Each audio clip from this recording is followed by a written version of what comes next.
Latest எபிசோடுகளை விளம்பரங்களே இல்லாமல் காணுங்கள். என் பையன் செத்து போன அவன் பொண்டாட்டிய நினைச்சு பித்து பிடிச்ச மாதிரி அலைஞ்சிட்டு இருக்கான். இடம் மாறினா மனசு மாறும்னு சொல்லுவாங்க. நாங்க ஊர் மாறி வந்தோம். வந்த இடத்துல வாசல்லே நீ இருந்த. உன் காலடியில விழுந்து என் பையனோட மனச நீதான் மாத்தணும்னு 108 விளக்கு போட்டு வேண்டிக்கிட்டேன். அது இப்ப பழிச்சிருச்சு. அதுக்கு நன்றி சொல்லிட்டு இன்னொரு வேண்டுதலையும் வைக்கிறேன். அதையும் நீதான் நல்லபடியா முடிச்சு கொடுக்கணும். ஒத்த புள்ளைய பெத்து வளர்த்திருக்க. அவனை மொட்டையால விட்டுற முடியாது. அவனுக்கு ஒரு நல்ல பொண்ணா பார்த்து கல்யாணம் பண்ணி வைக்கணும். அதுக்கு நீதான் என் கூட உறுதுணையா இருக்கணும்.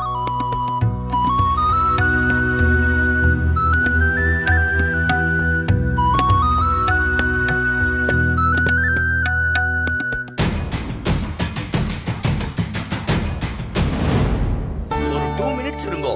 கிளி சீட் எடுத்து போடுற மாதிரி அம்பாள் நீட்டா எடுத்து போட்டுருவா பாருங்க. இதோ வந்துடுறேன். சரி.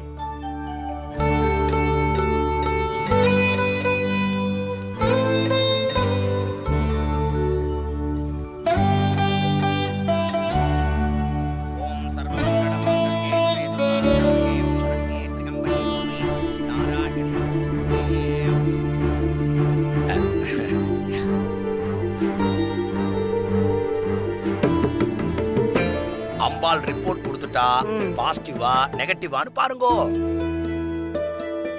என்னம்மா கோயிலுக்கு வந்து பூ போட்டு பாக்குறீங்க? எனக்கு தெரியாம புதுசா ஏதாவது பிசினஸ் ஸ்டார்ட் பண்ண போறீங்களா? பிசினஸ் எல்லாம் இல்லம்மா, அதை விட முக்கியமான விஷயம். அதனாலதான் பூ போட்டு பாக்குறேன். சூப்பர்மா, அப்ப சீக்கிரமா எடுங்க. என்ன பூ வந்திருக்குன்னு தெரிஞ்சுக்க ரொம்ப ஆர்வமா இருக்கேன். இருங்க, நீங்க எடுக்கிறத விட உங்க ஃபேமிலிக்கு சம்பந்தம் இல்லாதவங்க வெளியாளுங்க எடுத்தா க்ஷேமமா இருக்கும். நான் அவங்க வீட்ல வேலை செய்யற பொண்ணுதான்.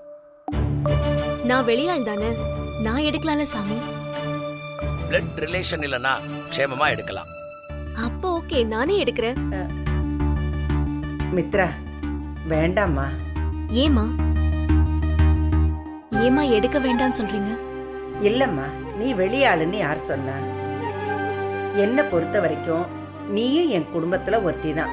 இனிமே உன்னை வெளியாளுன்னு சொல்லாத என்ன? சாமி, பூ எடுக்கிறதுக்கு வேற யாரையாவது பார்க்கலாம். அம்மா, நான் வேணா கோவில்ல வேற யாராவது இருக்காங்களான்னு பார்த்துட்டு வரவா? சரிம்மா, போய் பாரு. இந்தாங்க.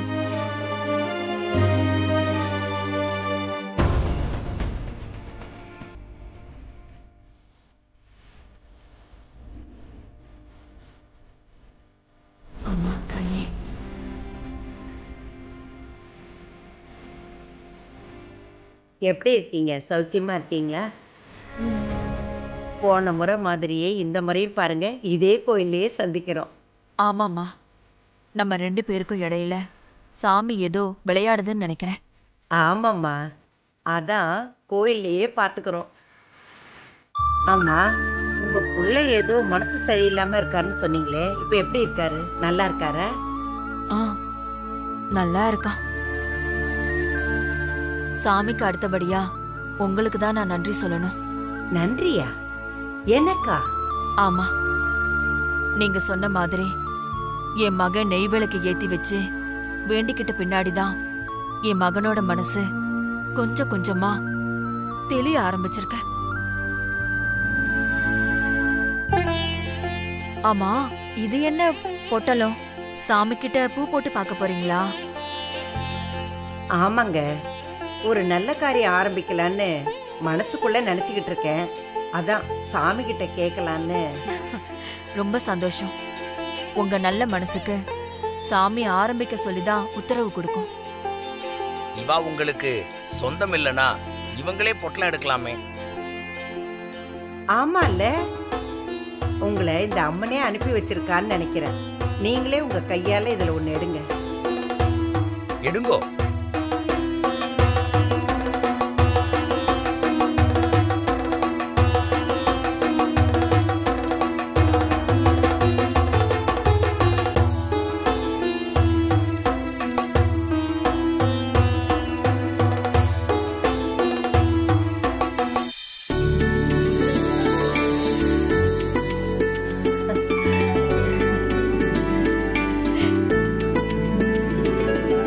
சொன்னேன்லம்மா, உங்க நல்ல மனசுக்கு சாமி உத்தரவு கொடுக்கும்னு.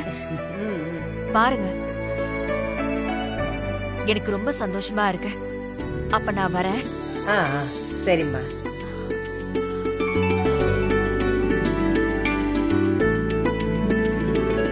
அப்புறம் என்ன, அம்பாலே நீங்க ஸ்டார்ட் பண்ணலான்னு பச்சை கொடி காட்டிட்டா. போய் சந்தோஷமா ஆரம்பிங்கோ. சாமி, நீங்க டூ லேட். இப்பதான் அந்த அம்பாலே நேர்ல வந்த மாதிரி ஒரு அம்மா வந்து பூ எடுத்து கொடுத்துட்டு போனா. ஓ அப்படியா? அம்மா, நீங்க தப்பா எடுத்துக்காதீங்க, கிளம்புங்க. சரிம்மா. அம்மா, என்ன பூ வந்துச்சு? பாசிட்டிவ் ரிசல்ட் தான்.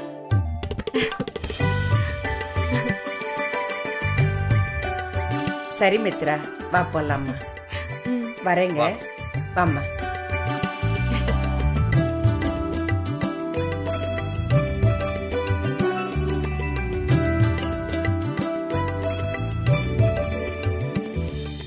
என்னம்மா, ஏதோ ரகசியம் சொல்ல போற மாதிரி தனியா கூட்டிட்டு வரீங்க? நீங்க பாக்குறத பார்த்தா நான் சொல்றது உண்மைதான் போல. என்னம்மா அந்த ரகசியம், சொல்லுங்கம்மா. ரகசியம் எல்லாம் ஒண்ணும் இல்லம்மா. என்னோட ஆசையை உங்ககிட்ட சொல்லலாம்னு நினைக்கிறேன். இதுக்கு என்னம்மா தயக்கம், சொல்லுங்கம்மா. மித்ரா, எங்களுக்காகவும் என் குடும்பத்துக்காகவும் நீ நிறைய செஞ்சிருக்க. நீ இல்லைன்னா என் பையன், என் பேத்தி எல்லாரும் இப்ப இருக்கிற மாதிரி நிம்மதியா இருப்பாங்களான்னு எனக்கு தெரியல. உனக்கு நாங்க நிறைய நன்றி கடன் பட்டிருக்கோம்மா.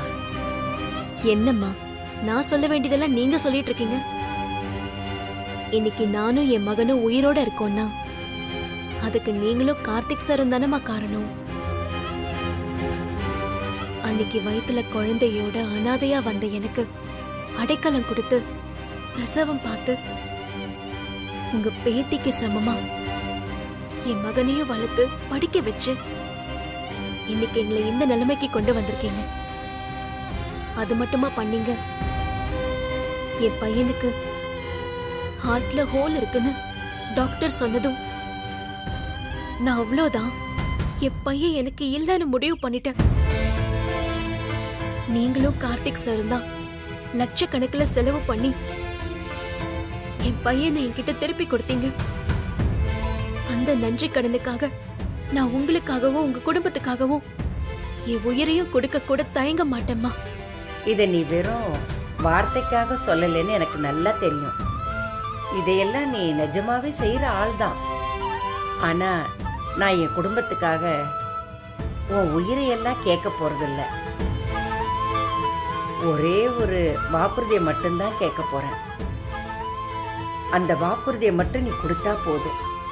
இந்த நிமிஷமே நான் செத்தாலும் நிம்மதியா செத்து போவேன். அம்மா, என்னம்மா நீங்க அப்படிலாம் சொல்லாதீங்கம்மா. என்ன வாக்குறுதின்னு சொல்லுங்கம்மா, கட்டாயம் நான் செய்யறேன்.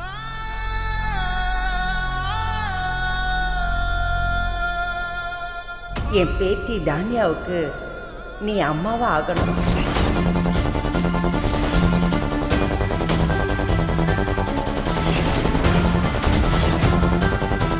ஓ மக விக்ரமுக்கு ஏன் மக கார்த்திக் அப்பாவாகணும்.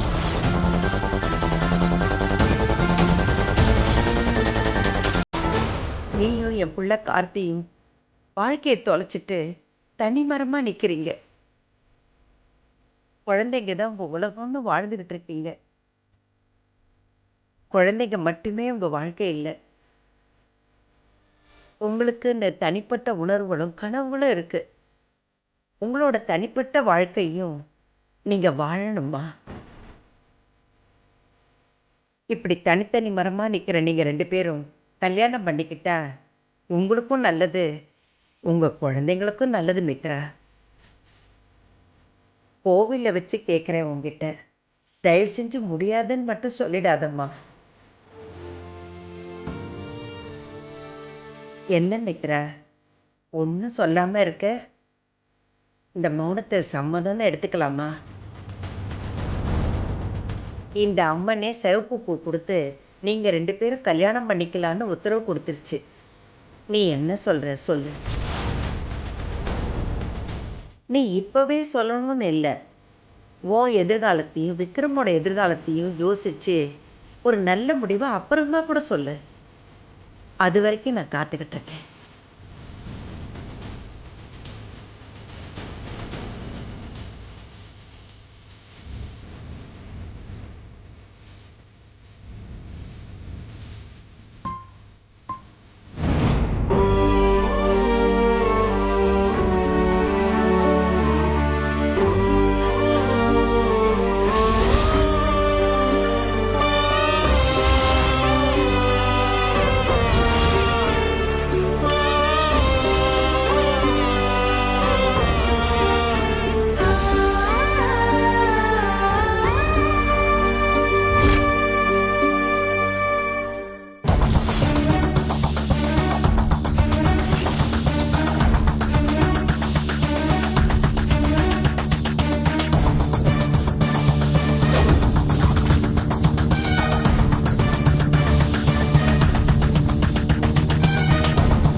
தப்பு பண்ணிட்டோனே, நாம அப்படியே விட்டுட்டு வந்திருக்க கூடாது.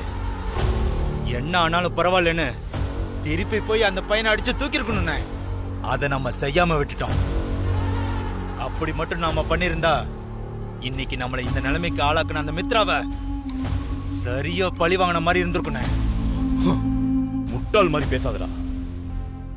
அங்க என்ன நடந்துச்சுன்னு யோசிச்சு பாரு. நாம போட்ட பிளான் மிஸ் ஆயிருந்தாலும் நாம அந்த இடத்துல இருந்து தப்பிச்சு வந்ததுதான் புத்திசாலித்தனம். டேய், எனக்கு கூட நீ சொன்ன மாதிரி திருப்பி போய் அந்த பையனை அடிச்சு தூக்கிடலாம் தான் தோணுச்சு. ஆனா அதுக்குள்ளதான் புதுசா ஒருத்தன் இடையில வந்துட்டானே. நாம ஆத்திரப்பட்டு போயிருந்தா நம்மள பப்ளிக் சுத்தி வளைச்சிருப்பாங்க. அண்ணே கரெக்ட்ண்ணே, நான் இந்த ஆங்கில யோசிக்கவே இல்லைண்ணே. டேய், அது மட்டும் இல்லடா, அதுக்கப்புறம் வரும்போதுதான் எனக்கு இன்னொன்னும் தோணுச்சு. அந்த இடத்துல விக்ரம் அவனை அடிச்சு தூக்கி போட்டு போயிருந்தான்னு வையே, அதுல நமக்கு என்ன லாபம் கிடைச்சிருக்கும்? ஒன்னும் கிடைச்சிருக்காது. என்னண்ணே இப்படி சொல்லிட்டீங்க? அந்த மித்ரா மகனை அடிச்சு தூக்குறது தானே நம்ம பிளான். ஏய், அது நம்ம பிளான் இல்ல, என்னோட ஆசை. மித்ரா பையன் விக்ரம் அடிச்சு தூக்கி இருந்தா அது மித்ராவை பழி வாங்கினதா மட்டும்தான் இருக்கும். ஆனா அது மட்டும் பத்தாது. என்னண்ணே மாத்தி மாத்தி பேசுறீங்க? அந்த மித்ரா நம்மளுக்கு பண்ணதெல்லாம் மறந்துட்டீங்களா? அவளால தானே ஜெயில நம்ம 3 வருஷம் கழித்துட்டு வந்திருக்கோம். டேய், அதெல்லாம் மறக்கிற விஷயமா? அவசரப்படாம நான் சொல்றத முழுசா கேளு. மித்ராவுக்கு நம்ம செய்யறதெல்லாம் அவளை பழி வாங்கின மாதிரி இருக்கணும். அதனால நமக்கு பெரிய லாபம் கிடைச்ச மாதிரி இருக்கணும். ஒரு கல்லுல 2 மாங்காய் அடிக்கணும். மித்ரா வரதுக்கு முன்னாடி வரைக்கும் நான் கார்த்திகிட்ட ராஜாவா இருந்தேன். அவ வந்த பின்னாடிதான் எல்லாம் கொஞ்சம் கொஞ்சமா மாற ஆரம்பிச்சது. நான் சொன்ன அந்த கார்த்திக் கை துடைக்கிற டிஷ்யூ பேப்பர்ல கூட கையெழுத்து போடுவான். எந்த கேள்வியும் கேட்க மாட்டான். அந்த அளவுக்கு என் மேல நம்பிக்கை வச்சிருந்தான். எல்லாம் இந்த மித்ரா வந்து எல்லாத்தையும் மாத்தி என்னை பத்தி போட்டு கொடுக்க ஆரம்பிச்சிட்டா.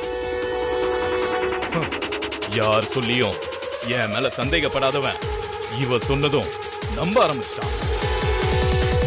அவ சொன்ன மாதிரி ஆளை வச்சு வேவு பார்த்தான். கடைசியா நான் ஜெயிலுக்கு போக வேண்டியதாயிடுச்சு.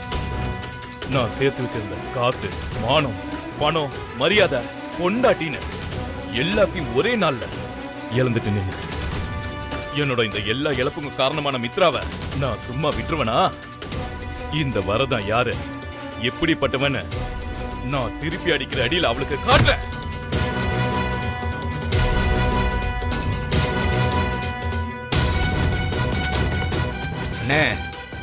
புரியல. இப்ப நாம வேற என்னென்ன பண்ண போறோம்? இன்னைக்கு அந்த பொடியை அடிச்சு ஒரேடியா தூக்கி இருந்தோம்னா ஒரு 4 நாள் அழுத்துட்டு அதுக்கப்புறம் அடுத்த வேலையை பார்த்திருப்பா. ஆனா அவளுக்கு அதெல்லாம் பத்தாது. பெருசா பெருசா அனுபவிக்கணும். தினம் தினம் அவ வழியில துடிக்கணும். அதை நாம் பார்க்கணும்.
மித்ராவனையும் ஒன்று சேர்ந்துட்டீங்களோ?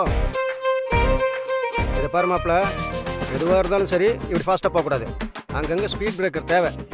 இப்படி ஸ்பீடாக போனோன்னு வச்சுக்கோ, அப்புறம் ஏதாவது ஆக்சிடென்ட் ஆயிடுச்சுன்னா அப்புறம் திரும்ப வருத்தப்படுவேன். பரவாயில்ல மாம்சு, அதெல்லாம் வந்தா நான் பாத்துக்கிறேன். ஏய், இப்ப நான் வெறும் டான்ஸ் மட்டும் தான் ஆடிட்டு இருக்கேன்னு நினைச்சிட்டு இருக்கியா? பின்ன துணியை துவைக்கிறேன். கை கால்லாம் சும்மா ஒரு மாதிரி முறுக்கேறி அப்படியே மனசு உடம்பு துள்ளிக்கிட்டு இருக்கியா? இந்த நேரத்துல அப்படியே ஒரு 10 பேர் சண்டைக்கு வந்தாங்கன்னு வச்சுக்கோங்க, அப்படியே பொழந்துருவேன். இதுக்கு தான் சொன்னேன் ஸ்பீட் பிரேக்கர் வேணும்னு. ஓரா பறக்காதடா டேய். ஏன் மாம்சு, நான் அப்படியே பறக்கிறது உனக்கு பயமா இருக்கா என்ன? ம், ஆமாம் மாம்சு, நான் பறந்துட்டு இருக்கிறது கோயம்புத்தூர் ரோட்ல இல்ல, அப்படியே வானத்துல. ஓ, அங்க இந்த மாதிரிலாம் டிராபிக்கே இல்ல. நான், மித்ரா, என் பையன் விக்ரம், ஜஸ்ட் 3 பேர் மட்டும்தான். அதான் இவ்ளோ வேகமா பறந்துட்டு இருக்கையா? டேய் ஆடுறத நிறுத்துடா. கோயில் முன்னாடி சாமி வந்து ஆடின மாதிரி ஆடி. ஏய் ஏய் லூஸ் மாம்சு, நான் சந்தோஷமா இருக்கிறது உனக்கு பிடிக்கவே இல்லையா? சந்தோஷமா இரு, யார் வேணாண்ணா. ஆனால் அப்படி சந்தோஷப்படுறவளுக்கு என்னடா நடந்தது? மித்ராவனையும் ஒன்று சேர்ந்துட்டீங்களா என்ன? சேரல மாம்சு, ஆனா சீக்கிரமா சேர்ந்துருவோன்னு ஒரு நம்பிக்கை வந்துருச்சு. யோ ஆமாயா, மித்ரா மனசுல இருந்து என்ன முழுசா தூக்கி எறியலையா? ஏதோ அந்த இதயத்தோட ஏதோ ஒரு மூலையில இன்னும் சுமந்துட்டு தான் இருக்கா. ஹே மாம்சு, அது மட்டும் இல்லையா, என் பையன் விக்ரம் கிட்ட என்னை பத்தி ரொம்ப நல்ல விதமா சொல்லி வச்சிருக்காயா. மாம்ஸ், ஐ திங்க் அவ என்ன லவ் பண்ணிட்டு தான் இருக்கா. என்னடே இந்த சின்ன வயசுக்காக இப்படி வேர்த்து வெறுத்தனமா ஆடிட்டு இருக்க? அவன் இன்னும் நான் லவ் பண்றேன்னு எனக்கு தெரியுமே. அதான் ஏற்கனவே சொல்லியிருக்கேன்டா உனக்கு. ஏதோ புதுசா சொல்ற மாதிரி சொல்லிட்டு இருக்க. அதானே, நான் சந்தோஷமா இருக்கிறது உனக்கு பொறுக்கவே பொறுக்காதே. அதை கெடுக்கிறதுக்குன்னு அப்படியே சின்ன விஷயம் சல்லி விஷயம்னு ஏதாவது சொல்லிக்கிட்டே இருப்பேன். டேய் அப்படி இல்லடா, இங்க பாரு மாப்ள, இப்படியே இங்கேயே நின்று தேய்ச்சிட்டு இருந்தா எப்படி அடுத்த லெவல் போறதுக்கு அதுக்கான ஏற்பாடு பண்ணணும்ல மாப்ள. அதெல்லாம் பண்ணிட்டேன் மாம்சு. என்ன அப்படி பண்ணிட்ட? ஏண்டா மித்ரா உயிரோடு இருக்கான்னு தெரிஞ்சதுக்கு அப்புறம் இந்நேரத்துக்கு நீ என்ன பண்ணிருக்கணும்? நேரா உங்க அப்பா அம்மா கிட்ட போய் மித்ரா உயிரோடு இருக்காங்கிற விஷயத்த சொல்லி உனக்கு ஒரு பையன் இருக்காங்கிற விஷயத்தையும் சொல்லியிருக்கணுமா இல்லையா? சொன்னையா? இல்ல. இப்போ உனக்கு கெட்டு போகல. உடனே போய் உங்க அப்பா அம்மா கிட்ட சொல்லி இப்பவே நம்ம போய் அவளை கூட்டிட்டு வந்துடலாம் வா. ஏய் யோ லூஸ் மாம்சு, எனக்கு ஸ்பீட் பிரேக்கர் வேணும்னு சொல்லிட்டு இப்போ நீ என்னமோ ஓவரா ஸ்பீட்ல பறந்துட்டே இருக்க. இங்க பாரு, இப்பவே மித்ரா இருக்கிற விஷயத்த அப்பா அம்மா கிட்ட சொல்லி பெரிய இஷ்யூ ஆக்க வேண்டாம் என்ன? ஏன்? முதல்ல நான் மித்ரா கிட்ட போய் பேச போறேன். அவ நான் பண்ண தப்பெல்லாம் மன்னிச்சுட்டு என் கூட பேச ஆரம்பிக்கிட்டோம். அதுக்கப்புறம் அப்படியே கொஞ்சம் கொஞ்சமா ஸ்டெப் பை ஸ்டெப்பாக போகலாம். போன தடவை அவசரப்பட்டு 6 வருஷம் வாழ்க்கையை தொலைச்ச மாதிரி இந்த தடவை நான் மித்ரா விளக்க விரும்பல மாம்ச. நின்று நிதானமா காய் நகுத்தனையா மாம்ச. அது வரைக்கும் இந்த விஷயம் அப்பா அம்மாவுக்கு தெரிய வேண்டாம் ப்ளீஸ். சரிடா, ஃபீல் பண்ணாம நீ நினைக்கிறத பண்ணு. நானும் உன்னோட முன்ன மாதிரிலாம் எடுத்தோம் கவுத்தோம் அவசரப்படாம பொறுமையா இருக்க கத்துக்கிட்டேன். நிறைய மாறிட்டேன். அப்புறம் என்ன, வா ஆடலாம்.